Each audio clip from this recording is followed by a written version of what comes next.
Yo, it's your motherfucking boy Entak.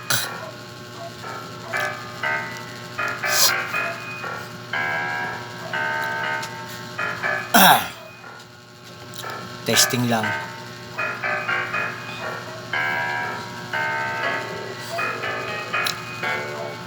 Ang ganda talaga na itong beat na to. Ang sarap talaga sulatan.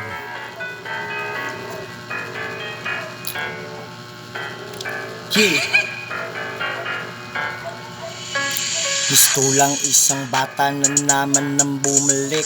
Sa tagal ng panahon sa musika'y nasasabik. Pagkahalo ang saya at ang kaba sa aking dibdib.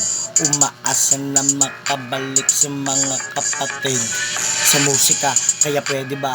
Baka naman makasali pa. Matagal na panahon din kasi akong nawala sa larangan ng musika. Kaya pasensya na, medyo naligaw kasi ako na landas nun.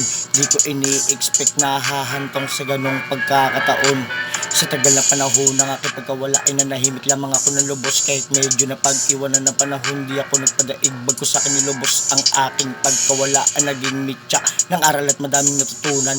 Inaral na sarili sa sarili paraan, para kahit paning matulungan, para ibangon na sarili mula sa pagkatapa. Isipin mo palagi na meron kang magagawa. Huwag kang magpadala sa sasabihin ng iba. Gawin ang mga bagay kung saan ka sumasaya. Hindi na importante kung sino ang mga sumali. Huwag kang magpapakampante, basta ituloy ang pag-abante. Tandaan mong isa lang ang buhay, lahat ni diretso sa hukay. Pagkakataon na maging mahusay, yan lang ang magiging patunay. Huwag mo sukuan ang iyong pangarap. Darating ang panahong mayayakap o rin ang lahat ng iyong gusto. Basta't huwag magpadala sa tukso. Dapat ay maging matibay ka sa lahat ng mga sandali ng iyong paglalakbay. Natural lamang na mahirap ka sa una, pero dapat ay hindi ka dapat na magpatangay. Ituloy mo lamang ang laban na dapat mong ipanalo. Huwag kang matakot na tumaya ng patipato. Sa larong ito ay talo ang mga kabado. Tikitan mo naman kung paano ako magplano. Brrr.